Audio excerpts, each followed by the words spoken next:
Dimension is known for his high-energy drum and bass. He blends euphoric synths, emotional vocals, heavy drums, and catchy bass lines. Today, we're recreating his iconic track, DJ Turn It Up, and breaking down how to create great music. Let's listen to a preview of the track.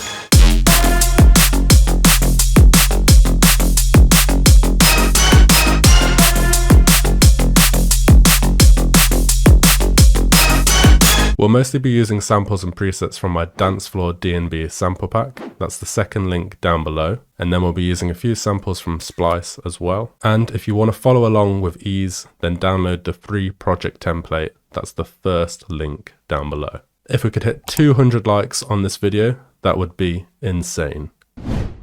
Let's look at how I made the drums on the drop first. So we're going to select 4 bars of the drop, and then I'm going to come to here and change it to step mode, so you can see all the grids. So firstly, we're using kick drum 6, and this is coming on the first beat and halfway across the third beat and then repeated. Then we've got Dancefloor top kick 01. This just adds some high end to the kick, so now it sounds like this. Next, we've got Dancefloor snare 6, and this is coming on the second and fourth beat and then repeated. So now we've got this pattern. Now we want to add some swing with some hi-hats. So first of all, we've got hi-hat 04. Coming every single beat. Next, we've got hi-hat 12, coming halfway between each beat, but we've got hi-hat 12 here, then hi-hat 11, then hi-hat 12, then hi-hat 12, and then this is just repeated. So it adds a little bit of variation. You'll hear this now. Then finally, we've layered some of the hi-hats with hi-hat 23 here, with hi-hat 2 here, and then back to 23 for this one. So now we get this.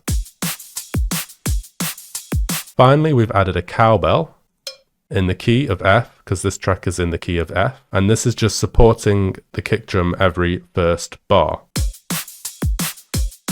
And we've just EQ'd out the low end. So now this is what it looks like on the mixdown.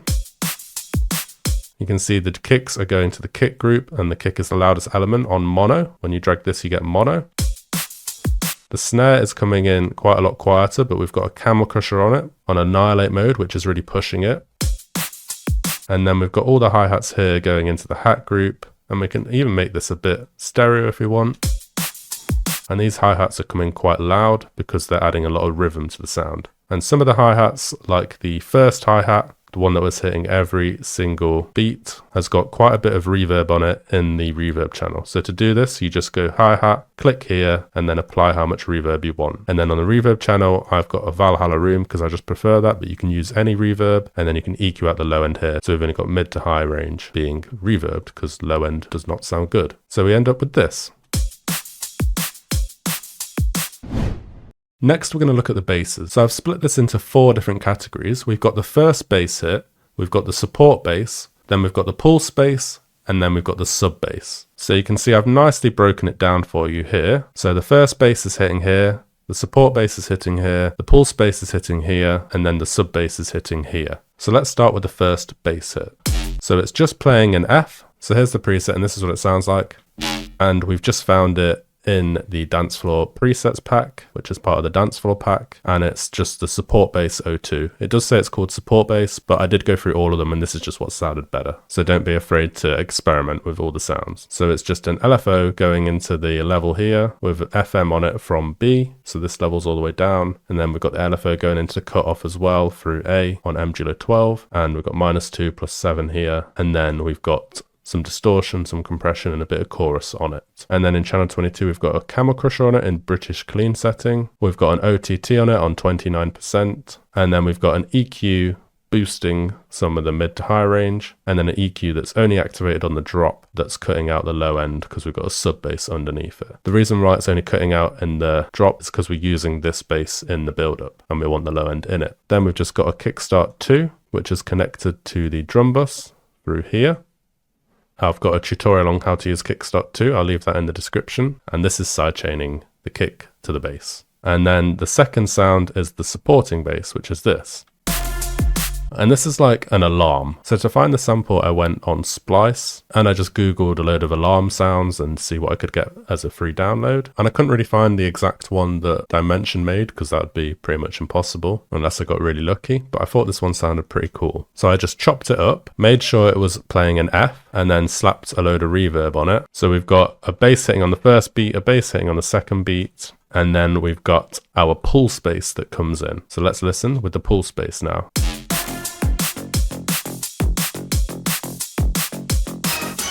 So let's look at this melody. So the way to create this pull space is very simple. If we go back to step mode, you can see that we're just hitting halfway between every beat. So if there was one here as well, it would be every half beat. And then we've just created a little melody here just to keep it interesting. And then another thing you can do as well is you could come down here and change the velocity on some of them a little bit to create a bit of rhythm. And this is layered actually with another sound you can see here, and I'll show you what they're doing in a second, but we could also come in here and play around with some of them. Just add a bit more subtle groove to the track. So now let's see what these pull spaces are made from. So this is the first pull space. This is pull space 1 from the Dancefloor DnB pack. So we're using the envelope to create the short stabby sound, and the second envelope as well, so you automate the cutoff. And then we've got a hyper and distortion on. If we look at the post-processing now, we've got an OTT on it. We've got a Saturn 2 on it on the 456 demo mode, and then we've got an EQ on it here cutting out the low range because we're going to put that sub underneath again. And then the second bass, it's another pulse. It's the pulse bass 6 from the pack, but it's got a little bit more tone to it. So I decided to use the high range of this. So you can see here envelope 1 is going into the hyper, envelope 2 is going into the cutoff, and envelope 3 is going into the sub, and the noise is turned off, so you can just ignore that. So then I EQ'd out a lot of the lows, boosted some of the highs, and then combined it with this one, and I thought it made a more full sound for this particular drop and more Dimension style. We could also put some reverb on it as well on the reverb bus if we wanted to. So I could come here and click here, and then this would add reverb, and we could try some Valhalla Room.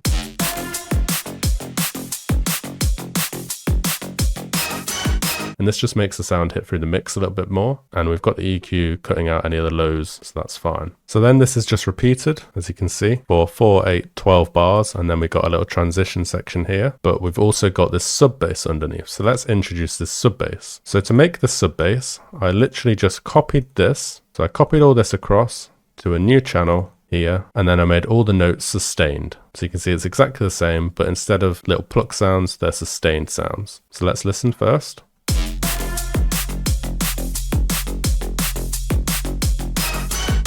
So you can see it's following the melody of the bass and then the pull space. And this is the Dancefloor sub 3. It's a very simple sine wave with these settings here, bin 1, bin 3, bin 5. Create this little shape here just to make the sub thicker. You can see here.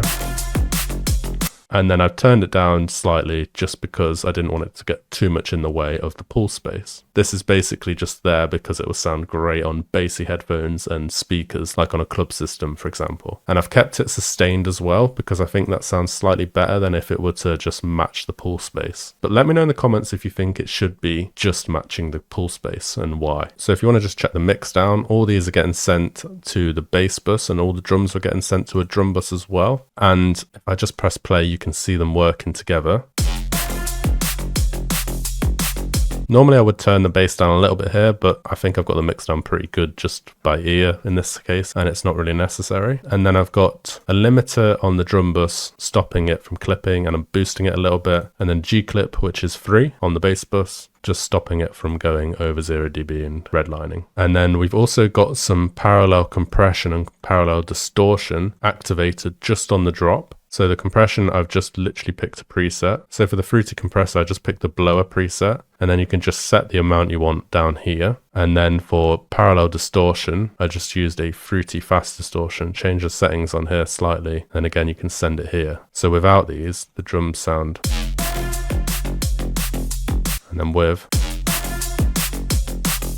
It just makes the drums sound a lot fatter, and it means you can push them more on the mixdown and get your overall mixdown sounding louder as well. Hope you've enjoyed the video so far. If you like my teaching method in this video and want to learn exactly how to produce, then my Music Production Academy is currently now available to join. There's over 14 hours of course material to get your hands on. I'll be there to support you every step of the way, and also you'll get one-to-one track feedback from me as well and help releasing your music. So if that's something that interests you, that's the third link down below. More information on that link. I hope to see you inside.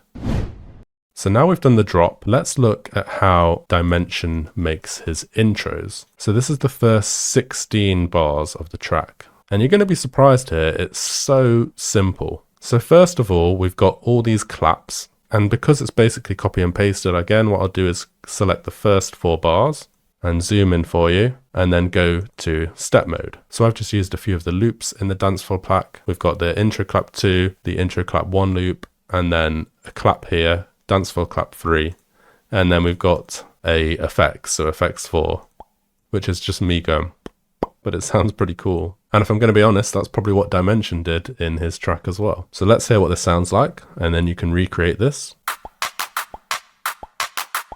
So it's just a load of claps playing with some nice reverb on as well. So you can see here, the claps are all here getting sent to the clap group, which is on mono. And then I've just applied a bit of reverb from the drum reverbs here. And then on the bass side of things, we've got another pull space. So this is literally just playing F, but in the same exact style every half beat. But this one is a little bit lighter than the ones on the drop. So you can see there. And this is the Dancefloor pulse number 2. Looks like this. And this has got an OTT on it and an EQ. And then next we've got this vocal chant, which is literally just someone shouting, go, go. And I found this on Splice. I just typed in go and then set the filter to vocal and then shout, I think it was, or vocal spoken, and looked for until I found one that was similar. And then we just whacked a reverb on it and an EQ, cutting out the low end. And this is literally just repeated every other bar. And then the main instrument in this is what I like to call a rave stab. So correct me if I'm wrong, but I think what this is like every part of an orchestra playing a note from their instrument at the same time, and then it creates this crazy sound. I might be wrong about that, but I think I read that somewhere. So let me know in the comments if I am wrong, and if you know what instrument it is. This is one I found on Splice. And then I put a load of post-processing on it, try and get it to sound like Dimensions. So you can see here, we've got a brutal compressor on it, and we've got a Pro MB, and that Camel Crusher is not doing anything. And then I've shortened it down, so it was quite long to start with, you can see there, but I've shortened it down to match the energy of Dimension, because it's like short and snappy, the sounds, rather than prolonged. And I shortened these ones down as well and just copied the melody. And then further down here it goes. And then it's pretty much just repeated again. This section just keeps getting repeated. So again, really, really simple. You're just focusing so much on sample selection and getting every sound to sound perfect. And to actually change the pitch of these, each time you want to change one, I just come here, right click, make unique. So you can see it's number 2, number 4, number 2. And then you literally just change the pitch on here. So if we go on this one, you can see in the top left, it's plus 300 cents. Which is plus 3 semitones. If you want to do 2 semitones, it's 200, etc. So we got that one at 300. And then I just adjust them until it's the right melody. We've also got what I like to call a high rise. So it's like a string instrument that's playing a sustained note at a really high pitch. And this is just from the Dancefloor pack. It's a string instrument playing an F note really high up. And it sounds like that. This is typically used in like house music and this kind of drum and bass music as well. It's a really nice way to just get some energy and space into the track. And then we've got a riser in the last 4 bars of the intro. So I've layered 2 risers here. I've layered a white noise riser with I think I made this one on Serum riser. And then exported it.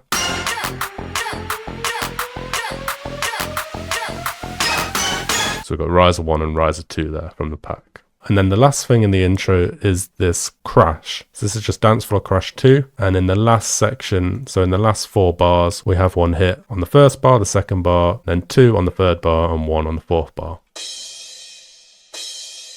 And it just sounds like this. So that's the intro complete. And then we move into the breakdown and the build up. So we've pretty much covered all the instruments now in the whole track, apart from an ARP that comes in and a snare drum build-up that comes in. So I'll show you what I mean. So the breakdown here is just elements copied from other places brought back in. So you can see, if I zoom into the 4 bars, you can see we've got the kick drum that comes in, but we've got the kick drum on the drop, which we already made. We've got the claps just playing a slightly different melody. So I'll play it for you. And then that's just repeated. The claps just intensify a little bit. And we've just brought some of the decibel down on here. You can do it manually on here to create a bit of rhythm. And then we've got this bass, which is the bass from the drop coming in. And this just comes in once on the breakdown and once on the build up. So every 8 bars. And it just sounds like this. And that's got the low end in it, because you can see here it's not currently EQ'd. And then we've just got that rave stab continuing the melody. And that's it for the breakdown. And that's pretty much it for the breakdown. The kick drum just hits again here, and we get the variation of the melody. And then we get to the build up, which is just the kick drum coming in every bar like this. Claps stay the same, and then we include the snare every single step. So this is the Dancefloor snare build up loop, but I've just taken the first one from it because I didn't want it pitching up. And it sounds like this. And then we've got the bass hitting here, the rave stab hitting, and then we've created this pluck underneath as well with this melody, which is pretty cool. So it's just adding another element to the build up. And this pluck again is from the Dancefloor pack. It's just an ARP. So we've got a bunch of ARPs in the pack as well. It looks something like this. And then we've put an OTT on it. We put a delay on it. We put some reverb on it. We put an EQ on it. And we put a love filter on it, which we can then control because we didn't want the delay going into the pre-drop bit. So we cut it out here. And we get this sound.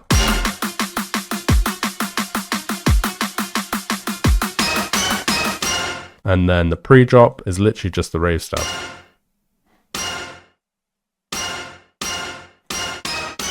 And then it goes into the drop. And of course there's the main vocal over the top, but we can't include that because copyright, I know, very sad. And then you can see that the only addition to the drop, which I didn't cover earlier, is that this rave stab literally just keeps repeating itself. So you can see, if I was to move all this up here and then copy this across, you'll see it's exactly the same. Apart from when the first stab bass hits, it's not there. That just shows how like cohesive the track is, that it can nicely use elements from the intro in the drop to make the intro and the drop fit together like 2 puzzle pieces nicely fitting together. And then here we've again just brought elements from the intro. So the risers, we brought these claps from here over and then cut out the other drums and the basses to give that nice transition effect. So that is the track complete. Let's now listen to the full thing.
And that is the video complete. If you learned something from this video, please hit that subscribe button. We release a new video every week. And make sure to check all the free links I mentioned down below if you've not already. Any questions you've got as well, leave them down below. I'll try and answer every single one. Thank you for watching, and I'll see you in the next one.